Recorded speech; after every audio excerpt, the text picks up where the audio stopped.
여러분의 일상에 약간의 즐거움을 더해드릴 수 있도록 노력하겠습니다.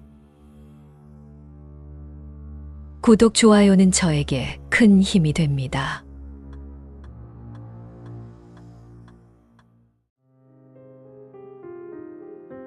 옛날 어느 마을에 한 형제가 부모님과 함께 살고 있었습니다. 그런데 유달리 욕심이 많고 신보가 고약했던 형은 아버지가 돌아가시자 집안의 재산을 혼자 독차지했으며 동생에게는 조금도 나누어 주지 않고 혼자서만 어머니를 모시게 했습니다. 겨울이 깊어가는 어느 날, 동생은 산속 깊은 곳으로 나무를 하러 갔습니다. 그곳은 마을에서도 조금 떨어진 곳이라 사람들의 발길이 잘 닿지 않는 곳이었습니다. 하얀 눈이 쌓인 숲은 고요하고 평화로웠지만 동생은 그 추위 속에서도 부지런히 일했습니다. 그때 나뭇가지 사이에서 이상한 소리가 들려왔습니다. 처음에는 바람의 장난인 줄 알았지만 소리는 점점 더 명확해졌고 그 소리의 출처를 찾아 헤맸습니다. 마침내 그 소리의 근원지 어느 큰 나무 아래에서 동생은 남생이를 발견했습니다. 남생이는 작고 신비로운 생명체였습니다. 그의 몸은 나무 껍질처럼 거칠었지만 눈은 깊고 맑았습니다. 무엇보다 놀라운 것은 남생이가 사람의 목소리를 흉내낼 수 있다는 것이었습니다. 동생이 말을 걸자 남생이는 동생의 말투를 그대로 모방하며 대답했습니다. 동생은 이 신기한 능력을 가진 남생이와 친구가 되었고 그들은 마을 시장으로 향했습니다. 시장은 평소보다 사람들로 붐볐고 동생은 남생이를 사람들에게 소개했습니다. 처음에는 사람들이 믿지 않았지만 남생이가 여러 목소리로 노래를 부르고 이야기를 시작하자 모두가 놀라움을 금치 못했습니다. 남생이는 마치 무대의 배우처럼 자신의 능력을 발휘했습니다. 어느 노파의 목소리로 옛날 이야기를 들려주기도 하고 젊은 청년의 목소리로 시를 낭송하기도 했습니다. 사람들은 그의 능력에 매료되어 동전을 무대 위에 던졌고 어떤 이들은 감동받아 눈시울을 붉혔습니다. 동생과 남생이의 명성은 금세 마을 곳곳에 퍼졌습니다. 매일같이 사람들이 그들의 공연을 보기 위해 모여들었고 동생은 공연이 끝난 후에도 남생이와 함께 시간을 보내며 더욱 다양한 목소리와 이야기를 연습했습니다. 두 사람은 마치 오랜 친구처럼 서로를 이해하고 의지했습니다. 이렇게 해서 남생이는 동생의 삶에 큰 변화를 가져다 주었고 동생은 처음으로 가난을 벗어나 희망을 품게 되었습니다.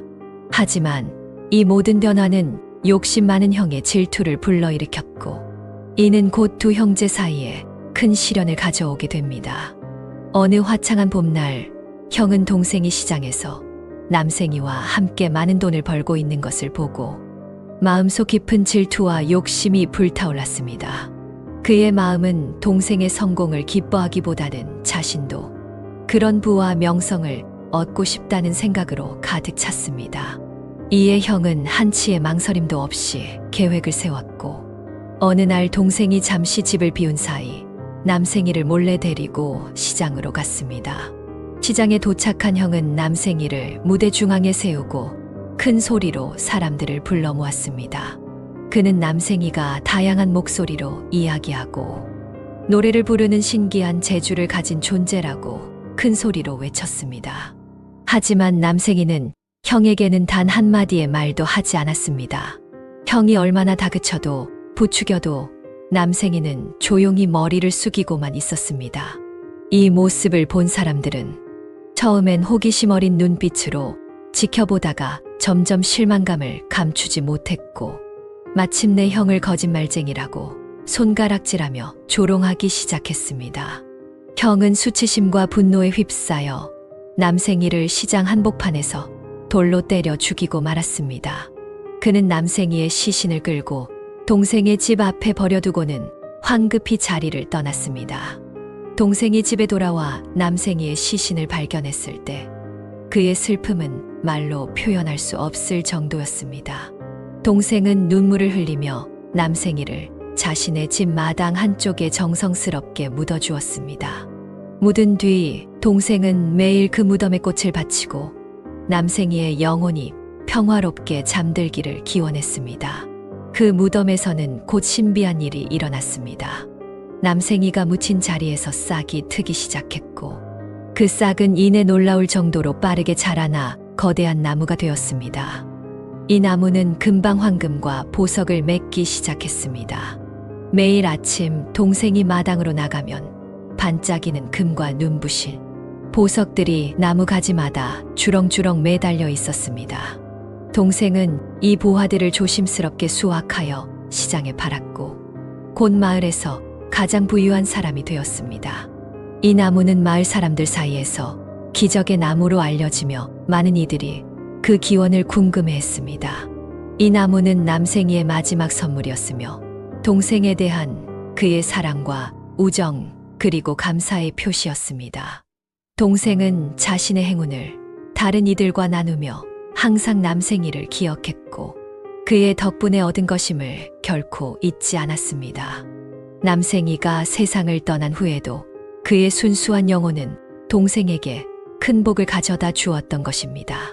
욕심 많은 형은 동생의 부와 명성이 자라나는 것을 지켜보면서 자신도 같은 결과를 얻고자 했습니다.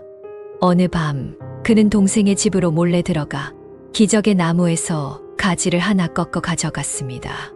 자신의 집들에 그 가지를 심고 그 나무가 자신에게도 같은 축복을 줄 것이라고 기대를 했습니다. 하지만 이 나무는 형의 집에서 자라면서 전혀 다른 형태의 열매를 맺었습니다. 그 나무는 금과 보석이 아닌 밤마다 온갖 잡귀신을 쏟아냈습니다. 밤마다 나오는 온갖 잡귀신 때문에 두려움에 떨며 잠을 이룰 수 없었습니다.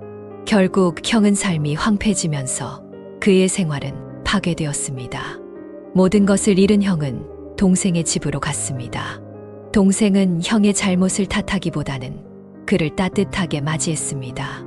동생은 형을 용서하고 함께 살자고 제안했습니다. 형은 감사의 마음을 담아 동생의 제안을 받아들였고 두 형제는 다시 한 집에서 함께 살기 시작했습니다. 그러나 형이 가져온 나무의 가지가 지니고 있던 늠습하고 어두운 기운은 두 형제의 집안에 남아 있었습니다. 밤마다 집 주변 나무에서 속삭이는 듯한 소리가 들리기 시작했고 어둡고 음습한 기운이 집안을 감돌았습니다. 동생은 이 이상한 현상이 남생이의 원혼과 관련이 있다고 느꼈습니다. 그는 형과 함께 마을의 무당을 찾아가 도움을 청했습니다. 무당은 두 형제의 집으로 와서 큰 제사를 지냈습니다. 그는 나무 주위에 신성한 소금을 뿌리고 정화의 주문을 외웠습니다. 제사를 지내는 동안 무당과 마을의 주민들도 모여 힘을 합쳐 나쁜 기운을 쫓아내는데 도움을 주었습니다. 제사가 끝난 후 집안에는 평화가 찾아왔고 불길했던 기운이 사라졌습니다. 제사 이후 형은 자신의 과거 행동에 대해 깊이 반성하며 동생과의 관계를 다시 시작했습니다. 두 형제는 서로 의지하며 마을에서 존경받는 삶을 살기로 했습니다. 그리고 그 나무는 이제는 정화된 상태로 계속해서 마을 사람들에게 복을 가져다 주었습니다. 두 형제는 나무 그늘 아래에서 오랜 시간 동안 평화롭게 행복한 나날을 보냈으며 마을 사람들도 그들의 변화를 기쁘게 여겼습니다. 형과 동생은 그렇게 서로의 삶을 소중히 여기며 어려움을 함께 극복해 나가는 진정한 형제애를 다시 한번 확인했습니다.